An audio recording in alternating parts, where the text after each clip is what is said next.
Hello, and welcome back to Baby Elias's stories. We now return to Oliver Twist by Charles Dickens. Chapter 44. The time arises for Nancy to redeem her pledge to Rose Maylie. She fails. Adept as she was in all the arts of cunning and dissimulation, the girl Nancy could not wholly conceal the effect which the knowledge of the step she had taken wrought upon her mind. She remembered that both the crafty Jew and the brutal Sykes had confided to her schemes, which had been hidden from all others, in the full confidence that she was trustworthy and beyond the reach of their suspicion. Vile as those schemes were, desperate as were their originators, and bitter as were her feelings towards Fagin, who had led her, step by step, deeper and deeper down into an abyss of crime and misery, whence was no escape. Still, there were times when, even towards him, she felt some relenting, lest her disclosure should bring him within the iron grasp he had so long eluded, and he should fall at last, richly as he merited such a fate, by her hand. But these were the mere wanderings of a mind unholy to detach itself from old companions and associations, though enabled to fix itself steadily on one subject, and resolved not to be turned aside by any consideration. Her fears for Sykes would have been more powerful inducements to recoil while there was yet time, but she had stipulated that her secret should be rigidly kept. She had dropped no clue which could lead to his discovery.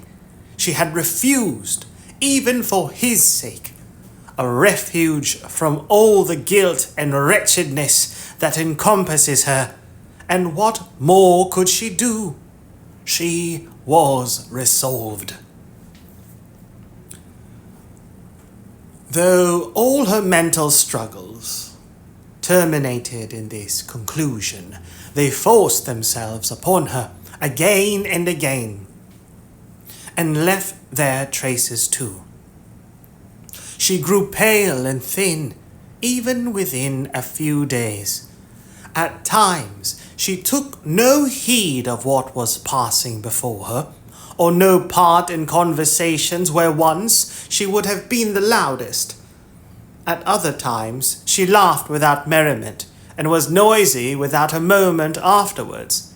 She sat silent and dejected, brooding with her head upon her hands, while the very effort by which she roused herself told, more forcibly than even these indications, that she was ill at ease, and that her thoughts were occupied with matters very different and distant from those in the course of discussion by her companions.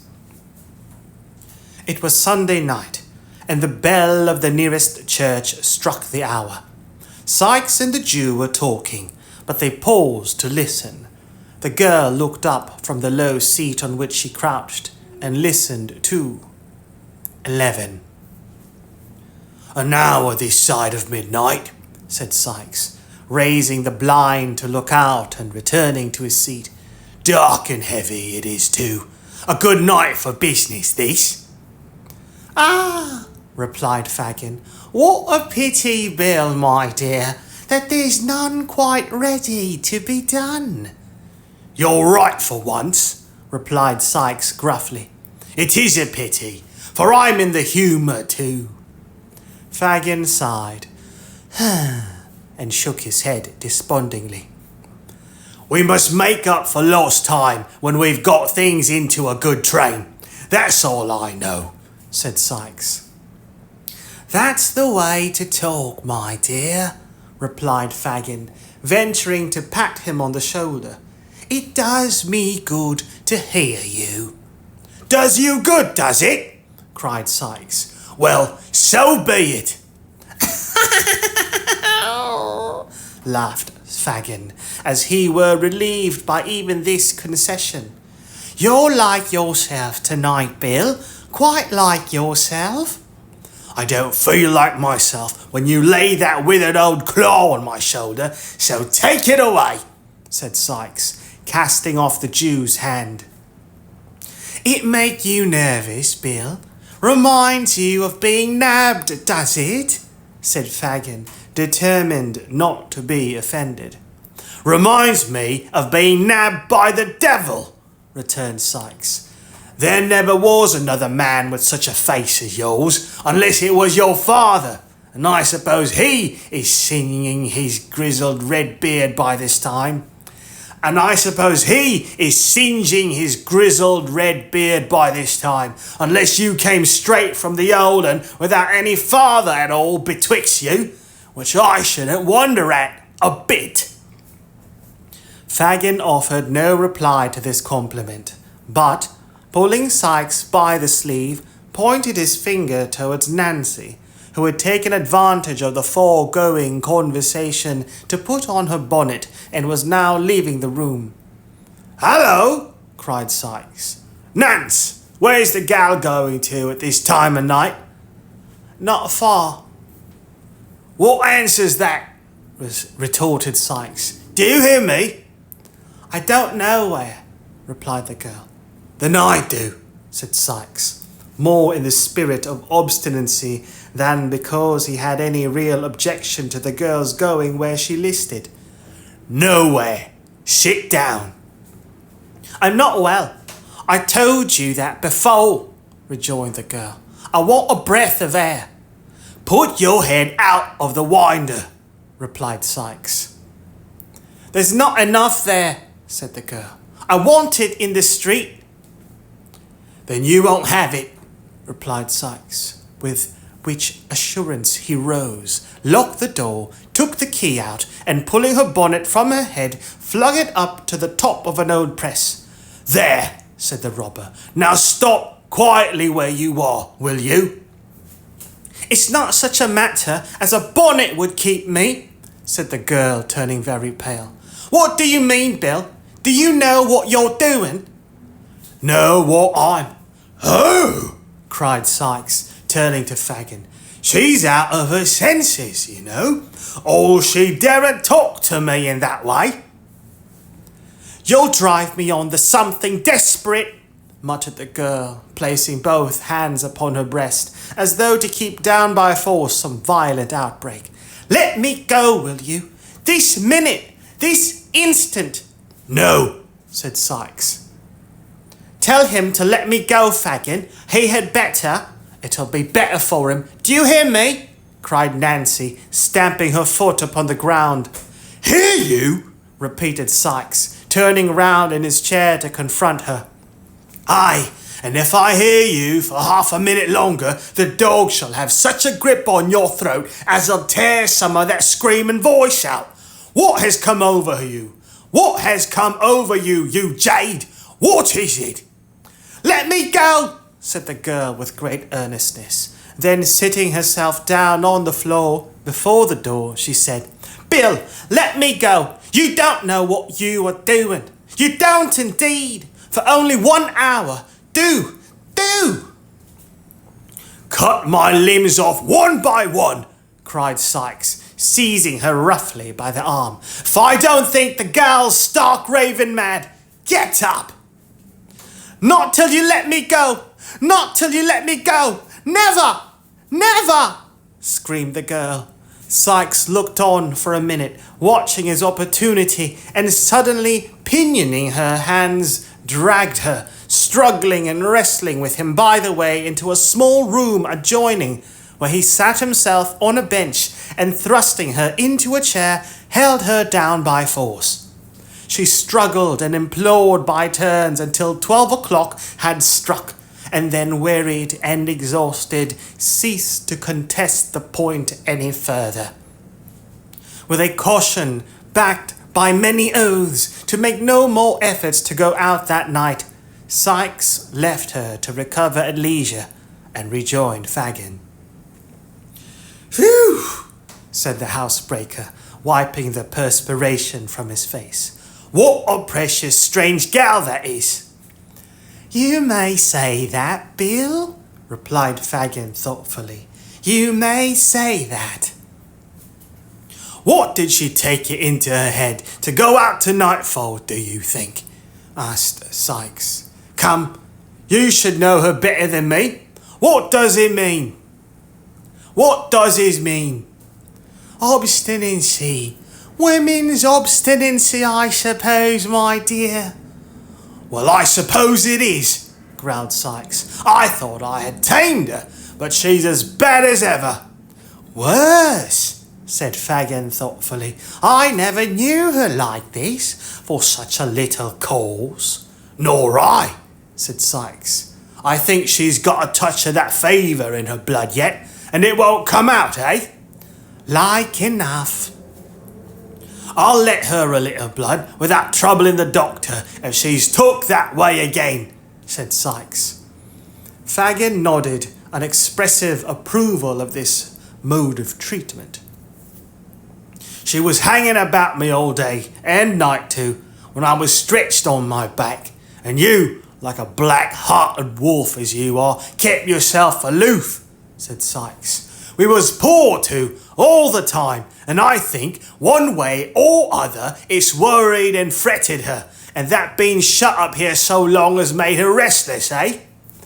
"That's it, my dear," replied the Jew in a whisper. "Hush!" As he uttered these words, the girl herself appeared and resumed her former seat. Her eyes were swollen and red. She rocked herself to and fro, tossed her head, and after a little time burst out laughing. "Why, now she's on the other tack!" exclaimed Sykes, turning a look of excessive surprise on his companion. Fagin nodded to him to take no further notice just then, and in a few minutes the girl subsided into her accustomed demeanour, whispering Sykes that there was no fear of her relapsing. Fagin took up his hat and bade him good night. He paused when he reached the room door, and looking round asked if somebody would light him down the dark stairs. "Light him down," said Sykes, who was filling his pipe. "It's a pity he should break his neck himself and disappoint the sightseers. Show him a light." Nancy followed the old man downstairs with a candle. When they reached the passage, he laid his finger on his lip, and drawing close to the girl, said in a whisper, "What is it, Nancy, dear?" "What do you mean?" replied the girl in the same tone. "The reason of all this," replied Fagin. "If he pointed with his skinny forefinger up the stairs, "is so hard with you. He's a brute, Nance, a brute beast. Why don't you?" "Well," said the girl as Fagin paused, with his mouth almost touching her ear and his eyes looking into hers. "No matter just now. We'll talk of this again. You have a friend in me, Nance, a staunch friend. I have the means at hand, quiet and close. If you want revenge on those that treat you like a dog, worse than his dog, for he humours him sometimes, come to me. I say, come to me. He is the mere hound of a day, but you know me of old, Nance." "I know you well," replied the girl, without manifesting the least emotion. "Good night." She shrank back as Fagin offered to lay his hand on hers, but said good night again in a steady voice, and, answering his parting look with a nod of intelligence, closed the door between them. Fagin walked towards his home intent upon the thoughts that were working within his brain. He had conceived the idea, not from what had just passed, though that had tended to confirm him, but slowly and by degrees, that Nancy, wearied of the housebreaker's brutality, had conceived an attachment for some new friend. Her altered manner, her repeated absences from home alone, her comparative indifference to the interests of the gang for which she had once been so zealous, and added to these her desperate impatience to leave home that night at a particular hour, all favoured the supposition, and rendered it, to him at least, almost matter of certainty. The object of this new liking was not among his myrmidons,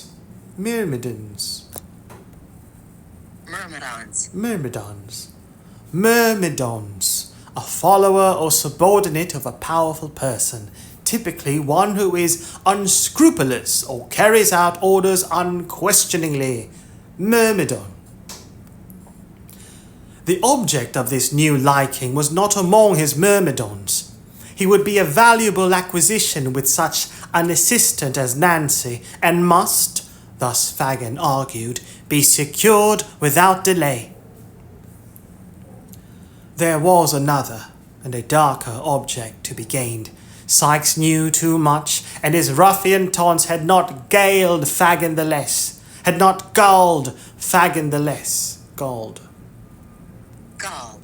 Galled. Annoyance, irritation. And his ruffian taunts had not galled Fagin the less, because the wounds were hidden. The girl must know, well, that if she shook him off, she could never be safe from his fury, and that it would be surely wrecked to the maiming of limbs, or perhaps the loss of life, on the object of her more recent fancy. With a little persuasion, thought Fagin, what more likely than that she would consent to poison him? Women have done such things, and worse, to secure the same object before now. There would be the dangerous villain, the man I hate, gone, another secured in his place, and my influence over the girl, with the knowledge of this crime to back it, unlimited. These things passed through the mind of Fagin during the short time he sat alone in the housebreaker's room, and with them uppermost in his thoughts, he had taken the opportunity afterwards afforded him of sounding the girl in the broken hints he threw out at parting.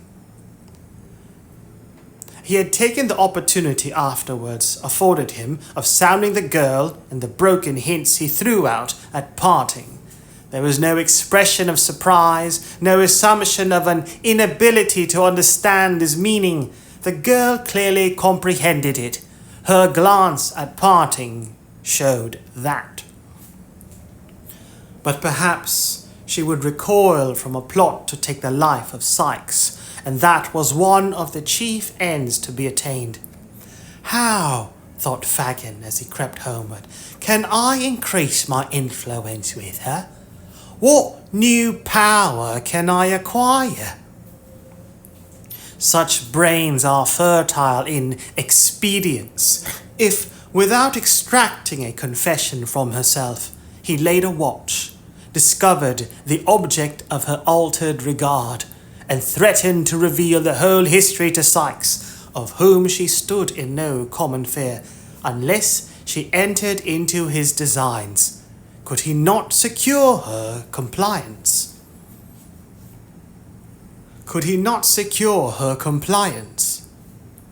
I can, said Fagin, almost aloud. She durst not refuse me then, not for her life. I have it all. The means are ready, and shall be set to work. I shall have you yet. He cast back a dark look and a threatening motion of the hand, towards the spot where he had left the bolder villain, and went on his way, busying his bony hands in the folds of his tattered garment, which he wrenched tightly in his grasp, as though there were a hated enemy crushed with every motion of his fingers. Chapter 45. Noah Claypole is employed by Fagin on a secret mission. The old man was up betimes next morning and waited impatiently for the appearance of his new associate, who, after a delay that seemed interminable, at length presented himself, and commenced a voracious assault on the breakfast. "Bolter," said Fagin, drawing up a chair and seating himself opposite Morris Bolter. "Well, here I am," returned Noah. "What's the matter? Don't you ask me to do anything till I have done eating. That's a great fault in this place. You'll never get time enough over your meals." "You can talk as you eat, can't you?"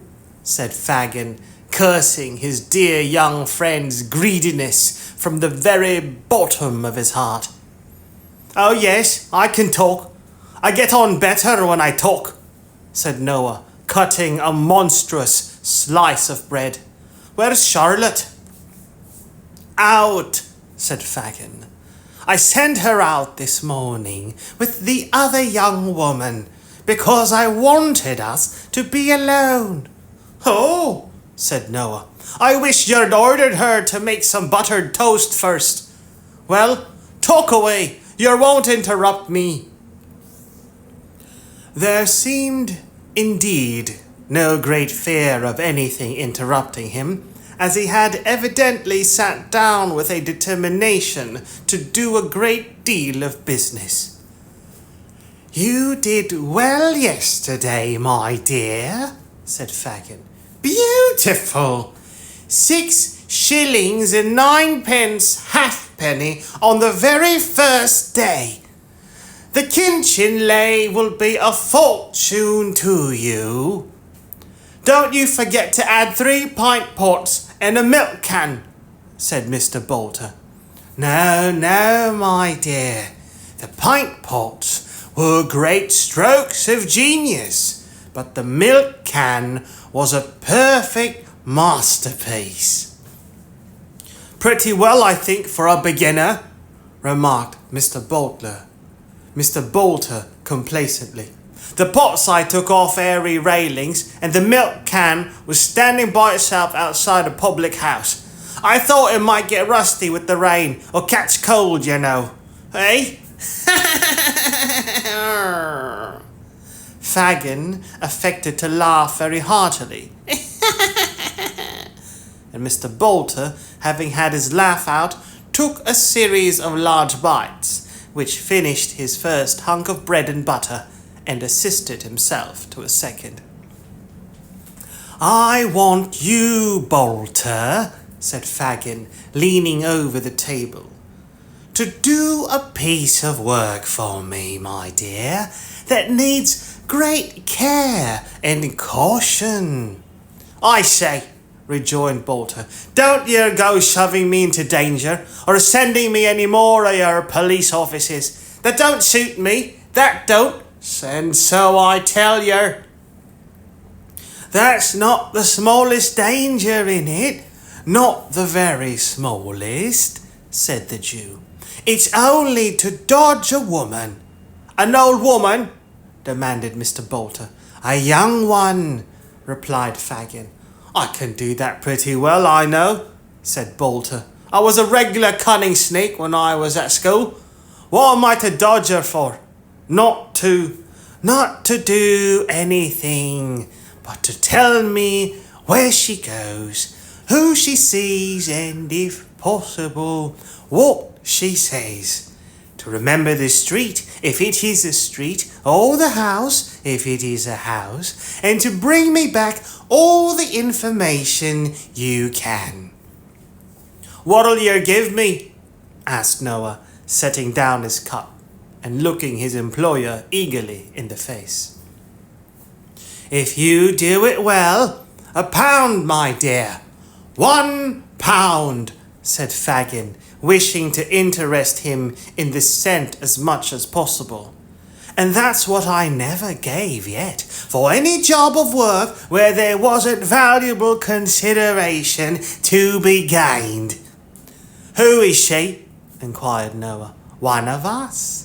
"Oh, lo!" cried Noah, curling up his nose. "You're doubtful of her, are you?" "She had found out some new friends, my dear, and I must know who they are," replied Fagin. "I see," said Noah. "Just to have the pleasure of knowing them, if they're respectable people, eh?" "I'm your man." "I knew you would be," cried Fagin, elated by the success of his proposal.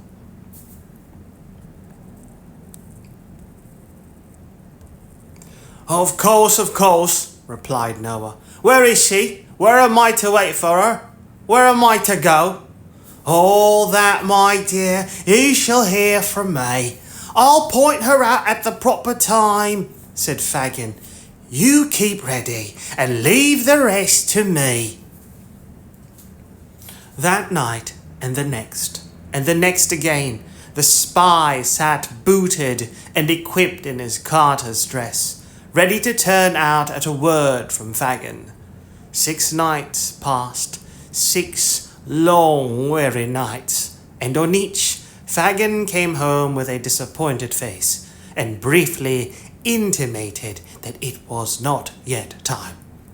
On the 7th he returned earlier, and with an exultation he could not conceal, it was Sunday.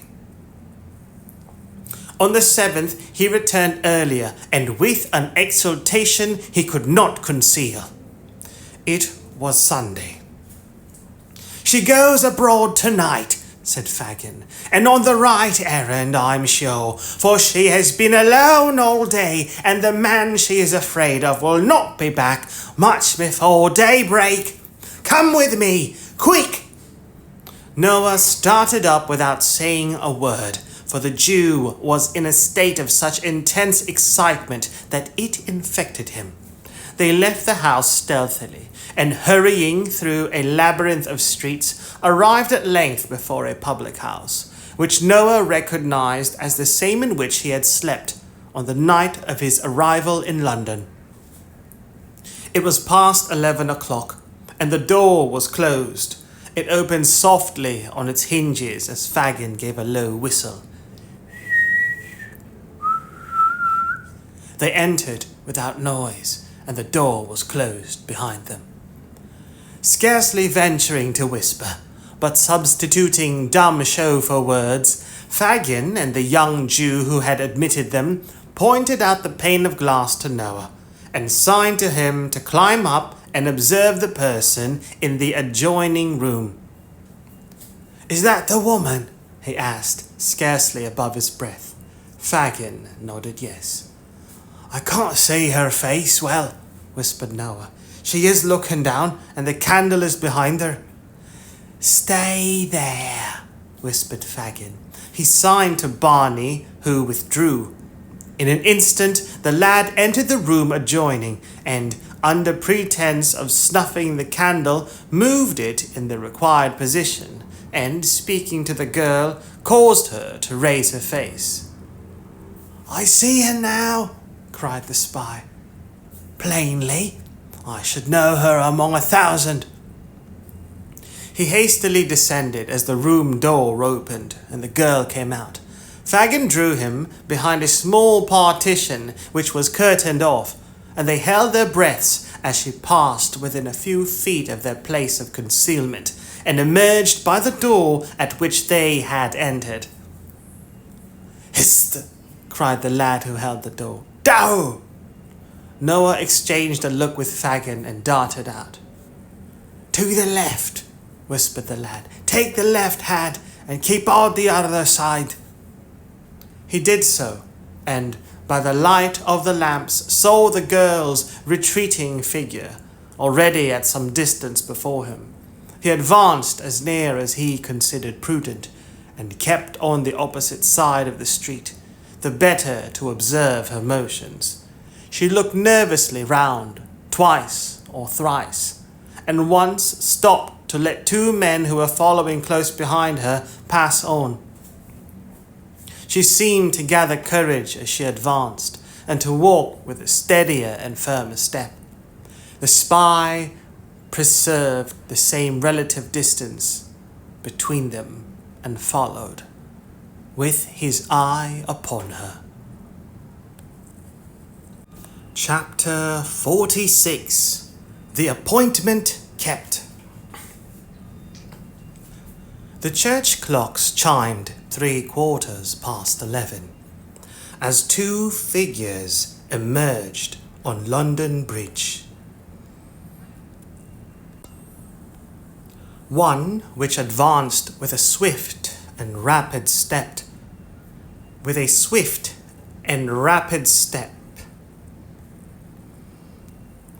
was that of a woman who looked eagerly about her as though in quest of some expected object. The other figure was that of a man who slunk along in the deepest shadow he could find, and at some distance accommodated his pace to hers, stopping when she stopped, and as she moved again, creeping stealthily on, but never allowing himself, in the ardour of his pursuit, to gain upon her footsteps. Thus they crossed the bridge from the Middlesex to the Surrey shore, when the woman, apparently disappointed in her anxious scrutiny of the foot passengers, turned back. The movement was sudden, but he who watched her was not thrown off his guard by it, for shrinking into one of the recesses which surmount the piers of the bridge, and leaning over the parapet the better to conceal his figure, he suffered her to pass on the opposite pavement. When she was about the same distance in advance as she had been before, he slipped quietly down and followed her again. At nearly the center of the bridge she stopped. The man stopped too. It was a very dark night. The day had been unfavorable, and at that hour and place there were few people stirring. Such as there were hurried quickly past, very possibly without seeing, but certainly without noticing, either the woman or the man who kept in her view, or the man who kept her in view. Their appearance was not calculated to attract the importunate regards of such of London's destitute population as chanced to take their way over the bridge that night in search of some old arch or doorless hovel wherein to lay their heads. They stood there in silence, neither speaking nor spoken to by anyone who passed. A mist hung over the river, deepening the red glare of the fires that burnt upon the small craft moored off the different wharfs, and rendering darker and more indistinct the murky buildings on the banks. The old smoke-stained storehouses on either side rose heavy and dull from the dense mass of roofs and gables, and frowned sternly upon water too black to reflect even their lumbering shapes. The tower of old St. Saviour's Church and the spire of St. Magnus, so long the giant warders of the ancient bridge, were visible in the gloom, but the forest of shipping below bridge, and the thickly scattered spires of churches above were nearly all hidden from sight. The girl had taken a few restless turns to and fro, closely watched meanwhile by her hidden observer, when the heavy bell of St. Paul's tolled for the death of another day.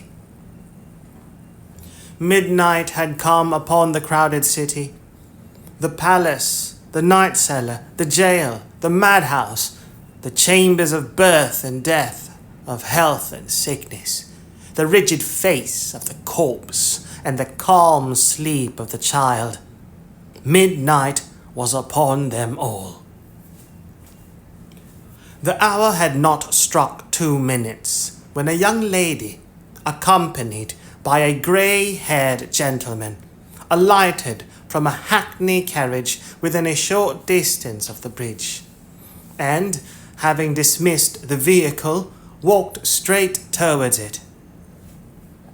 They had scarcely set foot upon its pavement when the girl started and immediately made towards them.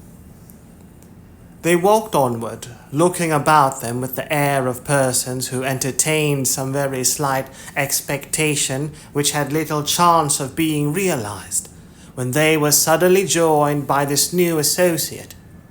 They halted with an exclamation of surprise, but suppressed it immediately, for a man in the garments of a countryman came close up, brushed against them, indeed, at that precise moment.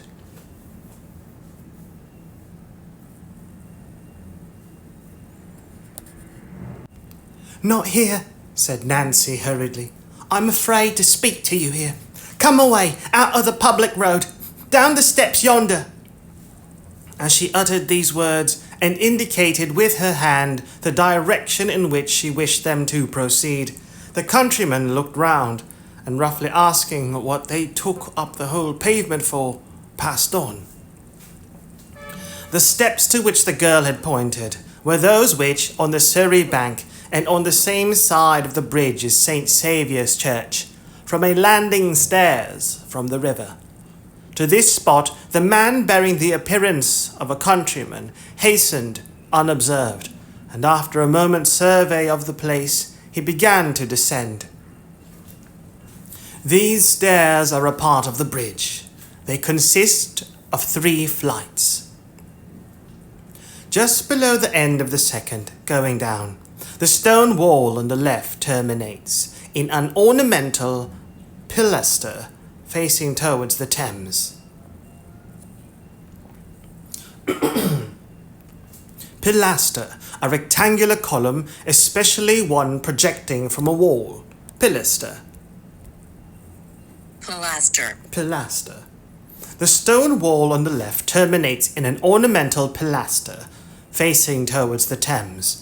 At this point the lower steps widen, so that a person turning that angle of the wall is necessarily unseen by any others on the stairs who chance to be above him, if only a step. The countryman looked hastily round when he reached this point, and as there seemed no better place of concealment, and the tide being out, there was plenty of room, he slipped aside with his back to the pilaster, and there waited, pretty certain that they would come no lower, and that even if he could not hear what was said, he could follow them again with safety. So tardily stole the time in this lonely place, and so eager was the spy to penetrate the motives of an interview so different from what he had been led to expect, that he more than once gave the matter up for lost, and persuaded himself either that they had stopped far above or had resorted to some entirely different spot to hold their mysterious conversation. He was on the point of emerging from his hiding place and regaining the road above when he heard the sound of footsteps, and directly afterwards of voices almost close at his ear.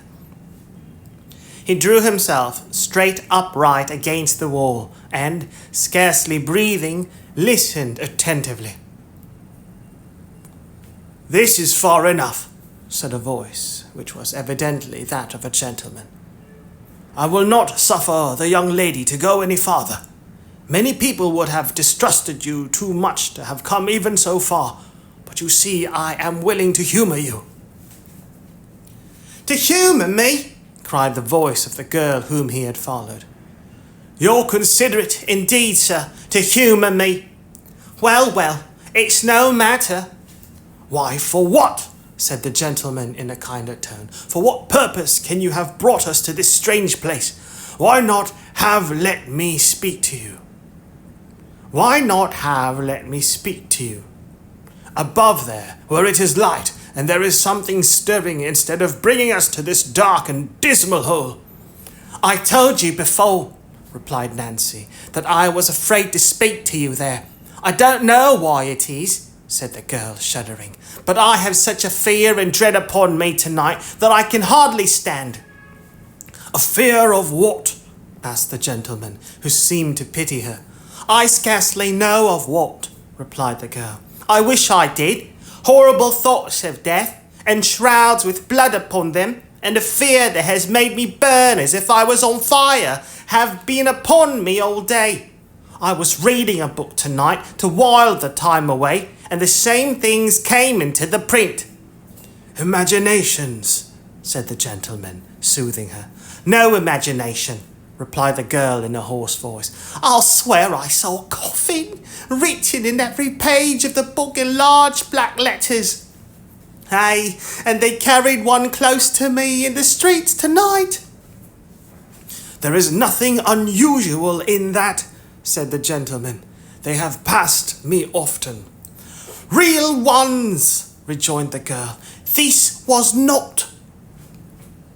There was something so uncommon in her manner that the flesh of the concealed listener crept as he heard the girl utter these words, and the blood chilled within him. He had never experienced a greater relief than in hearing the sweet voice of the young lady as she begged her to be calm, and not allow herself to become the prey of such fearful fancies. "Speak to her kindly," said the young lady to her companion. "Poor creature, she seems to need it." "Your haughty religious people would have held their heads up to see me as I am tonight, and preached the flames and vengeance," cried the girl. "Oh, dear lady, why aren't those who claim to be God's own folks as gentle and as kind to us poor wretches as you, who, having youth and beauty and all that they have lost, might be a little proud instead of so much humbler?" "Ah," said the gentleman, "a Turk turns his face, after washing it well, to the east when he says his prayers. These good people, after giving their faces such a rub against the world as to take the smiles off, turn with no less regularity to the darkest side of heaven. Between the Mussulman and the Farsi, commend me to the first." These words appeared to be addressed to the young lady, and were perhaps uttered with the view of affording Nancy time to recover herself. The gentleman shortly afterwards addressed himself to her. "You were not here last Sunday night," he said. "I couldn't come," replied Nancy. "I was kept by force." "By whom?" "Him that I told the young lady of before." "You were not suspected of holding any communication with anybody on the subject which has brought us here tonight, I hope?" asked the old gentleman. "No," replied the girl, shaking her head. "It's not very easy for me to leave him unless he knows why. I couldn't give him a drink of laudanum before I came away." "Did he awake before you returned?" inquired the gentleman. "No, and neither he nor any of them suspect me." "Good," said the gentleman. "Now listen to me." "I am ready," replied the girl as he paused for a moment. "This young lady," the gentleman began, "has communicated to me and to some other friends who can be safely trusted what you told her nearly a fortnight since. I confess to you that I had doubts at first, whether you were to be implicitly relied upon, but now I firmly believe you are." "I am," said the girl earnestly. "I repeat that I firmly believe it. To prove to you that I am disposed to trust you, I tell you without reserve that we propose to extort the secret, whatever it may be, from the fear of this man Monks. But if, said the gentleman, he cannot be secured, or if secured cannot be acted upon as we wish, you must deliver up the Jew." "Fagin!"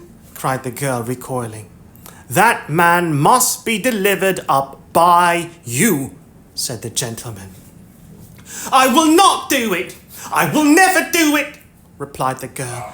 "Devil that he is, and worse than devil as he has been to me. I will never do that." "You will not?" said the gentleman, who seemed fully prepared for this answer. "Never!" returned the girl. "Tell me why." For one reason, rejoined the girl firmly. "For one reason, that the lady knows and will stand by me, and I know she will, for I have her promise. And for this other reason besides, that, bad life as he has led, I have led a bad life too. There are many of us who have kept the same courses together, and I'll not turn upon them who might, any of them, have turned upon me, but didn't, bad as they are." "Then," said the gentleman quickly, as if this had been the point he had been aiming to attain, "put Monks into my hands, and leave him to me to deal with. What if he turns against the others? I promise you that in that case, if the truth is forced from him, there the matter will rest. There must be circumstances in Oliver's little history which it would be painful to drag before the public eye, and if the truth is once elicited, they shall go scot-free." "And if it is not?" suggested the girl. "Then," pursued the gentleman, "this Fagin shall not be brought to justice without your consent. In such a case I could show you reasons, I think, which would induce you to yield it." "Have I the lady's promise for that?" asked the girl. "You have," replied Rose, "my true and faithful pledge." "Monks would never learn how you knew what you do," said the girl after a short pause. "Never," replied the gentleman. "The intelligence should be brought to bear upon him that he could never even guess." "I have been a liar, and among liars from a little child." "I have been a liar, and among liars from a little child," said the girl after another interval of silence. "But I will take your words."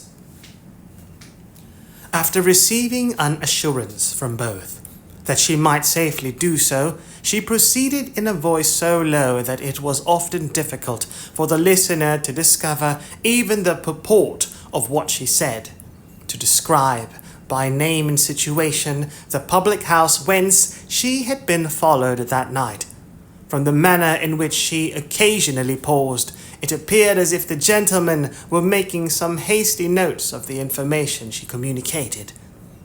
When she had thoroughly explained the localities of the place, the best position from which to watch it without exciting observation, and the night and hour on which Monks was most in the habit of frequenting it, she seemed to consider for a few moments, for the purpose of recalling his features and appearances more forcibly to her recollection.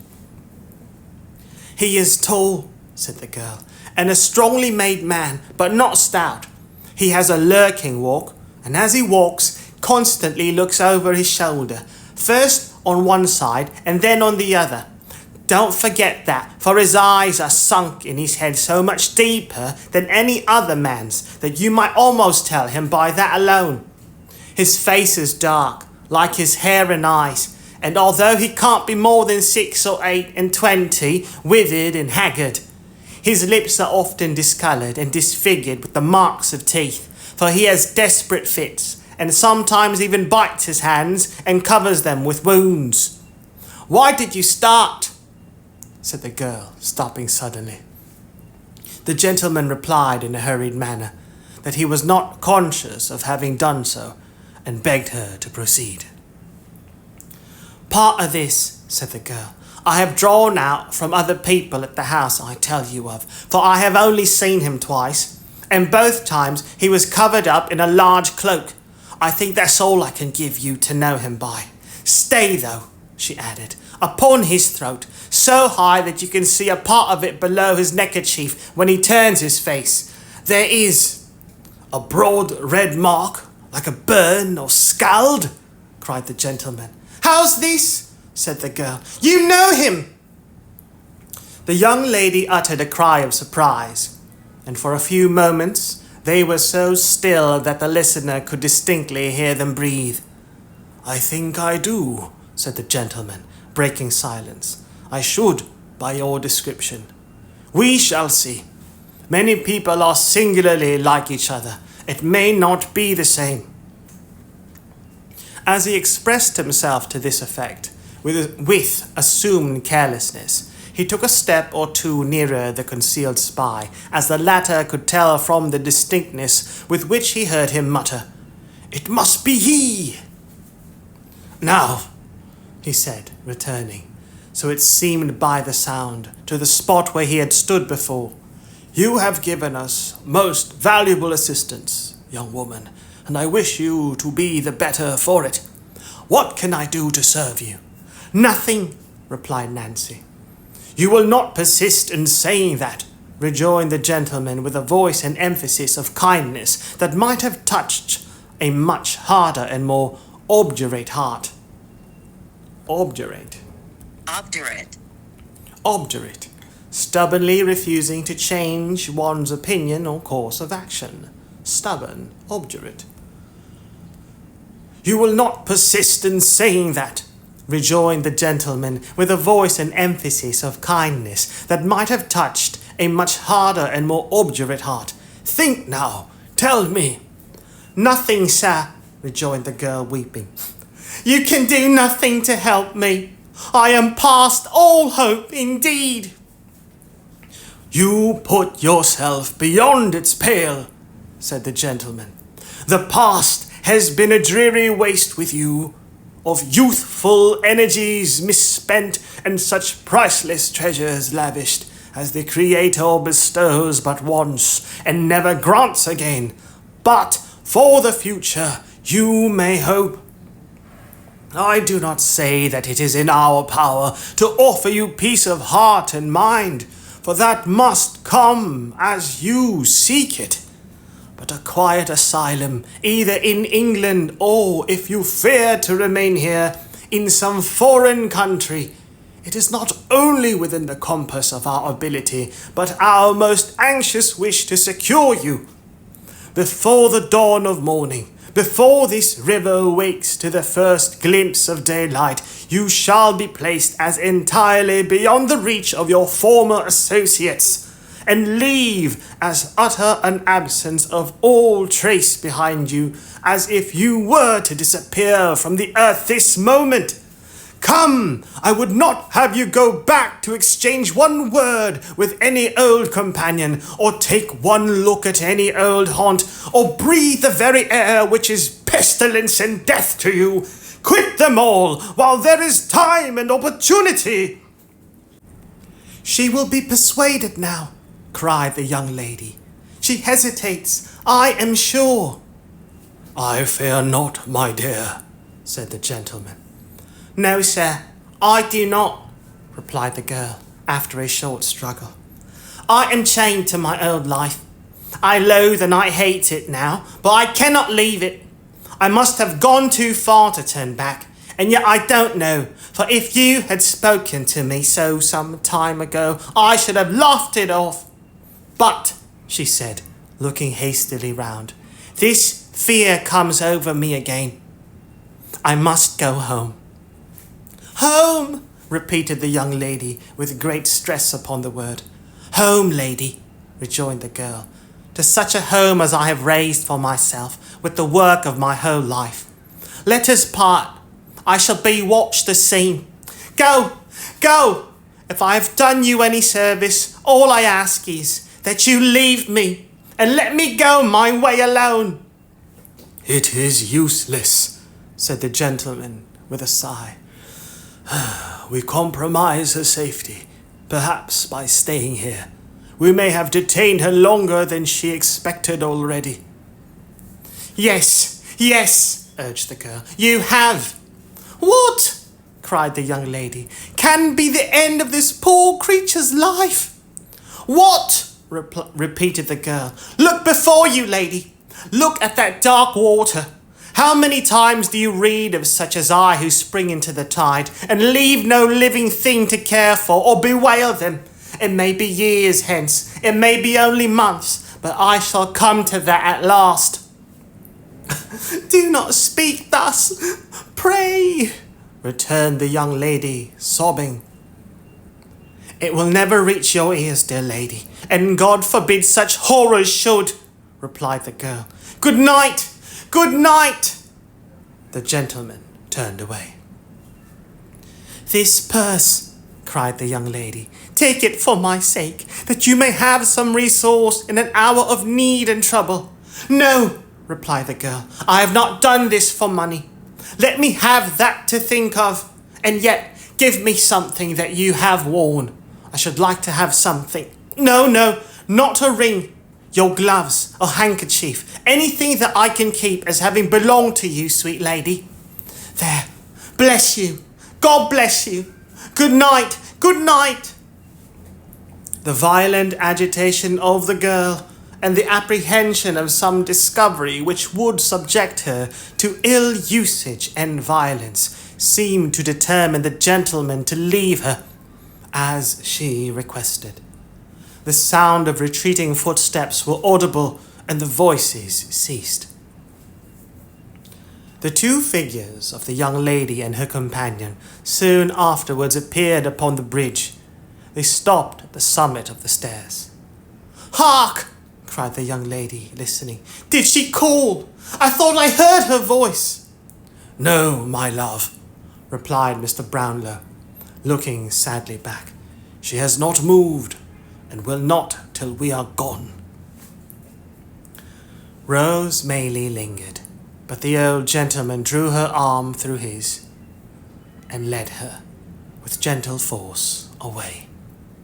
As they disappeared, the girl sunk down nearly at her full length upon one of the stone stairs, and vented the anguish of her heart in bitter tears.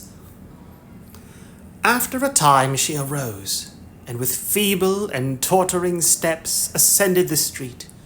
The astonished listener remained motionless on his post for some minutes afterwards, and having ascertained with many cautious glances round him that he was again alone, crept slowly from his hiding place, and returned, stealthily and in the shade of the wall, in the same manner as he had descended. Peeping out more than once, when he reached the top, to make sure that he was unobserved, Noah Claypole darted away at his utmost speed, and made for the Jew's house, as fast as his legs would carry him. Chapter 47. Fatal Consequences. It was nearly 2 hours before daybreak, that time which, in the autumn of the year, may be truly called the dead of night, when the streets are silent and deserted, when even sounds appear to slumber, and profligacy and riot have staggered home to dream. Profligacy.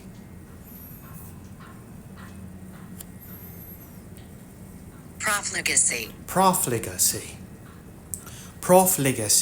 Reckless extravagance or wastefulness in the use of resource.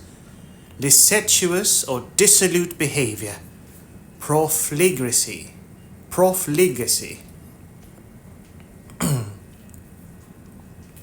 It was nearly 2 hours before daybreak, that time which in the autumn of the year may be truly called the dead of night, when the streets are silent and deserted, when even sounds appear to slumber, and profligacy and riot have staggered home to dream.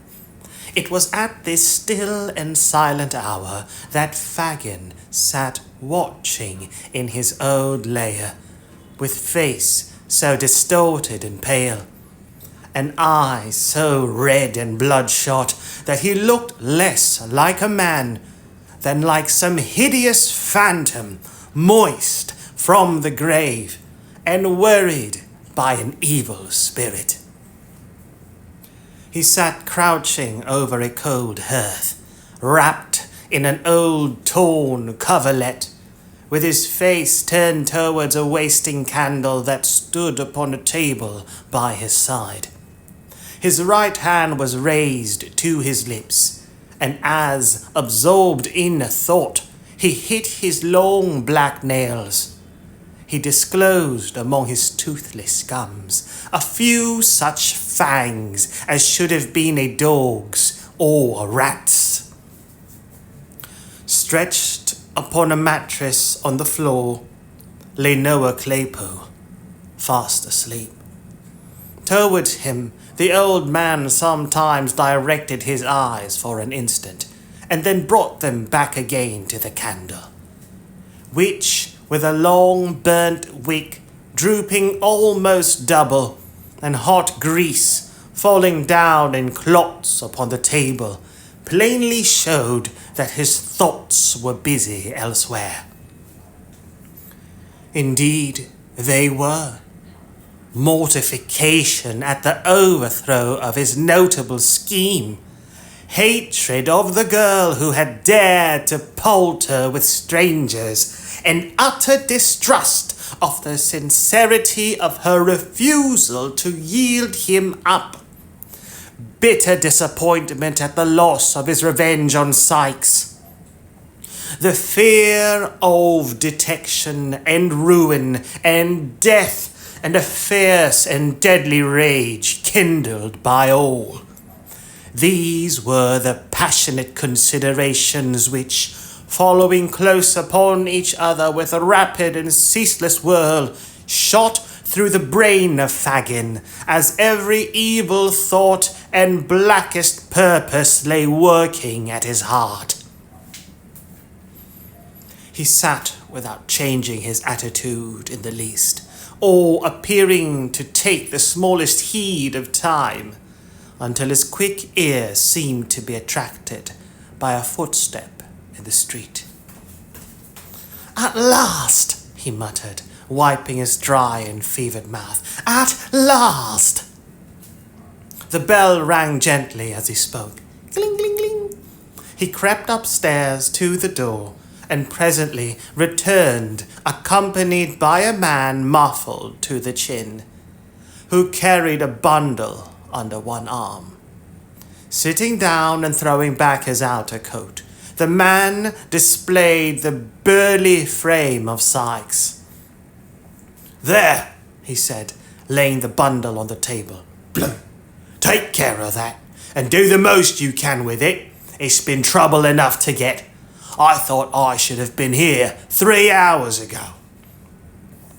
Fagin laid his hand upon the bundle, and, locking it in the cupboard, sat down again without speaking.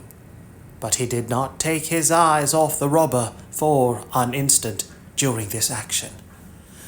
And now that they sat over against each other, face to face, he looked fixedly at him, with his lips quivering so violently and his face so altered by the emotions which had mastered him, that the housebreaker involuntarily drew back his chair and surveyed him with a look of real affright. "What now?" cried Sykes. "What do you look at a man so for?" Fagin raised his hand and shook his trembling forefinger in the air, but his passion was so great that the power of speech was for the moment gone. "Damn!" said Sykes, feeling in his breast with a look of alarm. "He's gone mad! I must look to myself here." No, no, rejoined Fagin, finding his voice. It's not. You're not the person, Bill. I've no fault to find with you. Oh, you haven't, have you? Said Sykes, looking sternly at him and ostentatiously passing a pistol into a more convenient pocket. Ostentatiously. Ostentatiously, an adverb in a pretentious or showy way designed to impress. Ostentatiously. Oh, you haven't, have you?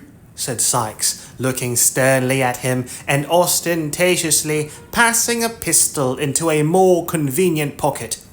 That's lucky for one of us. Which one that is don't matter.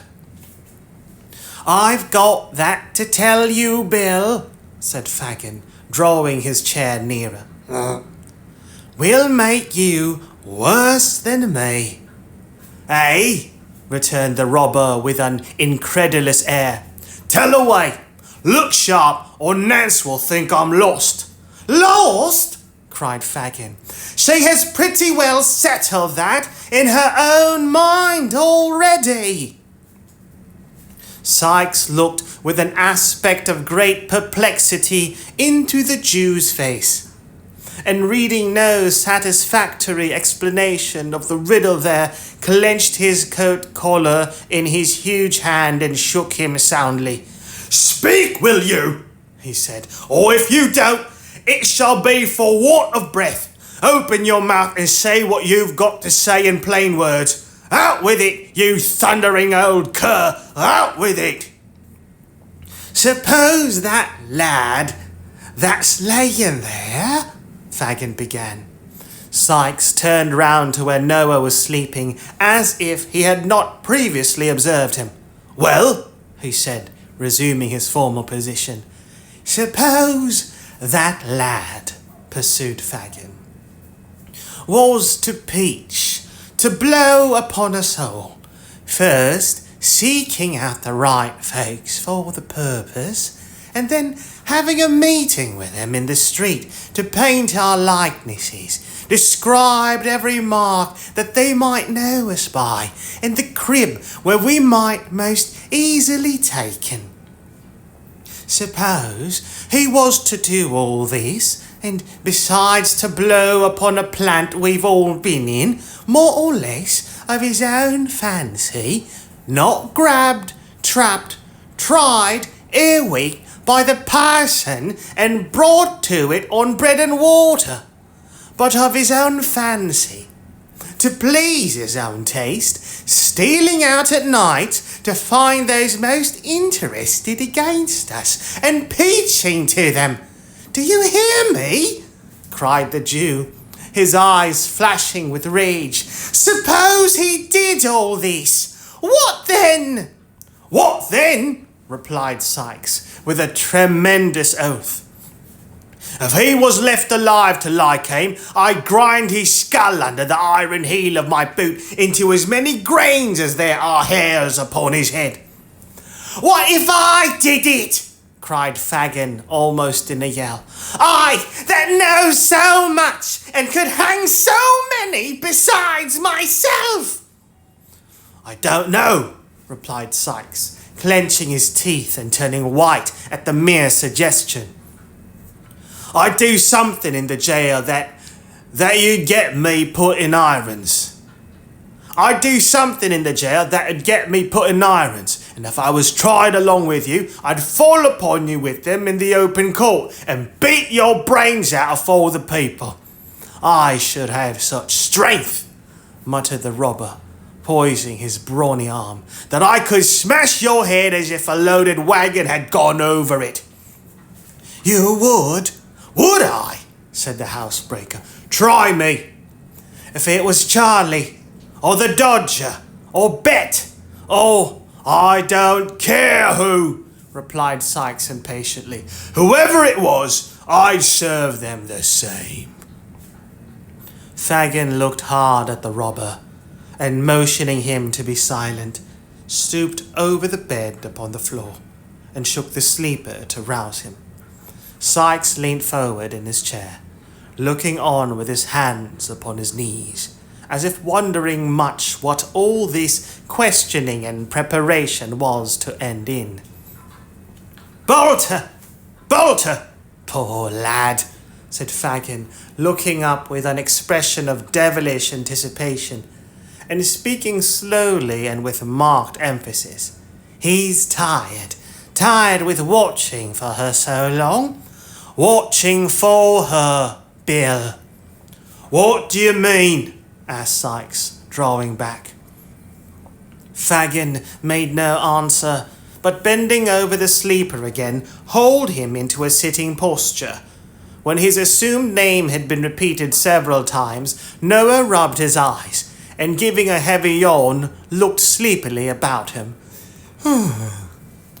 "Tell me that again, once again, just for him to hear," said the Jew, pointing to Sykes as he spoke. "Tell yer what?" asked the sleepy Noah, shaking himself pettishly.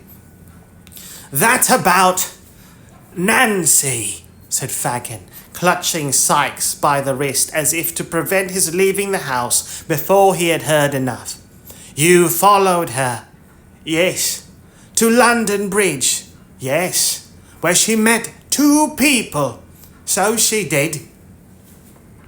"A gentleman and a lady that she had gone to of her own accord before, who asked her to give up all her pals and monks first, which she did, and to describe him, which she did, and to tell her what house it was that we met at and go to, which she did, and where it could be best watched from, which she did, and what time the people went there, which she did. She did all this. She told it all, every word, without a threat, without a murmur. She did she not?" cried Fagin, half mad with fury. "All right," replied Noah, scratching his head. "That's just what it was." "What did they say about last Sunday?" "About last Sunday?" replied Noah, considering. "Why, I told you that before." "Again! Tell it again!" cried Fagin, tightening his grasp on Sykes and brandishing his other hand aloft as the foam flew from his lips. "They asked her," said Noah, who, as he grew more wakeful, seemed to have a dawning perception who Sykes was.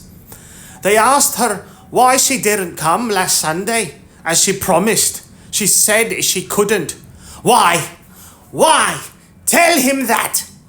"Because she was forcibly kept at home by Bill, the man she had told them of before," replied Noah. "What more of him?" cried Fagin. "What more of the man she had told them of before? Tell him that! Tell him that!" "Why, that she couldn't very easily get out of doors unless he knew where she was going to," said Noah. "And so the first time she went to see the lady, she..." It made me laugh when she said it, that it did. She gave him a drink of laudanum. "Hell's fire!" cried Sykes, breaking fiercely from the Jew. "Let me go!" Flinging the old man from him, he rushed from the room and darted wildly and furiously up the stairs. "Bill! Bill!" cried Fagin, following him hastily. "A word! Only a word!" The word would not have been exchanged, but that the housebreaker was unable to open the door, on which he was expending fruitless oaths and violence when the Jew came panting up. "Let me out," said Sykes. "Don't speak to me. It's not safe. Let me out, I say." "Hear me speak a word," rejoined Fagin, laying his hand upon the lock. "You won't be." "Well," replied the other, "you won't be too violent, Bill." The day was breaking, and there was light enough for the men to see each other's faces. They exchanged one brief glance. There was a fire in the eyes of both, which could not be mistaken. "I mean," said Fagin, showing that he felt all disguise was now useless, "not too violent for safety. Be crafty, Bill, and not too bold." Sykes made no reply, but pulling open the door of which Fagin had turned the lock, dashed into the silent streets. Without one pause or moment's consideration, without once turning his head to the right or left, or raising his eyes to the sky, or lowering them to the ground, but looking straight before him with savage resolution, his teeth so tightly compressed that the strained jaws seemed starting through his skin, the robber held on his headlong course, nor muttered a word, nor relaxed a muscle until he reached his own door. He opened it softly with a key, strode lightly up the stairs, and entering his own room, double-locked the door, click, click, and lifting a heavy table against it, drew back the curtain of the bed. The girl was lying, half-dressed upon it. He had roused her from her sleep, for she raised herself with a hurried and startled look. "Get up!" said the man. "It's you, Bill," said the girl, with an expression of pleasure at his return. It is, was the reply. "Get up." There was a candle burning, but the man hastily drew it from the candlestick and hurled it under the grate. Seeing the faint light of early day without, the girl rose to undraw the curtain. "Let it be," said Sykes, thrusting his hand before her. "There's enough light for what I've got to do." "Bill," said the girl, in a low voice of alarm, "why do you look like that at me?" The robber sat regarding her for a few seconds, with dilated nostrils and heavy breast, and then grasping her by the head and throat, dragged her into the middle of the room, and looking once towards the door, placed his heavy hand upon her mouth. "Bill! Bill!" gasped the girl, wrestling with the strength of mortal fear. I won't scream or cry, not once. Hear me, speak to me, tell me what I have done." "You know, you she-devil," returned the robber, suppressing his breath. "You were watched tonight. Every word you said was heard." "Then spare my life for the love of heaven, as I spared yours," rejoined the girl, clinging to him. "Bill, dear Bill, you cannot have the heart to kill me. Oh, think of all I've given up only this one night for you. You shall have time to think and save yourself this crime. I will not lose my hold. You cannot throw me off.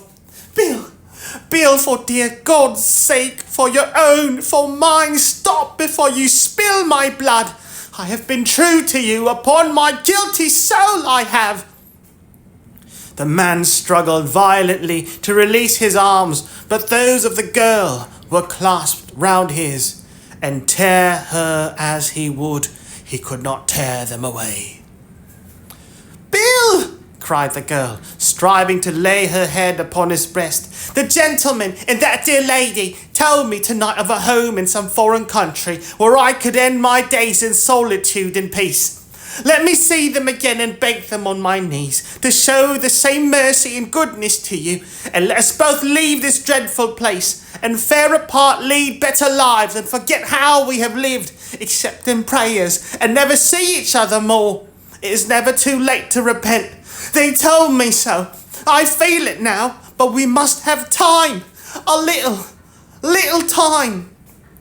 The housebreaker freed one arm and grasped his pistol. The certainty of immediate detection, if he fired, flashed across his mind, even in the midst of his fury. And he beat it twice, with all the force he could summon, upon the upturned face that almost touched his own. She staggered and fell, nearly blinded with the blood that rained down from a deep gash in her forehead. but raising herself with difficulty on her knees, drew from her bosom a white handkerchief, Rose Maylie's own, and holding it up in her folded hands as high towards heaven as her feeble strength would allow, breathed one prayer for mercy to her Maker. It was a ghastly figure to look upon, the murderer staggering backward to the wall and shutting out the sight with his hand, seized a heavy club and struck her down.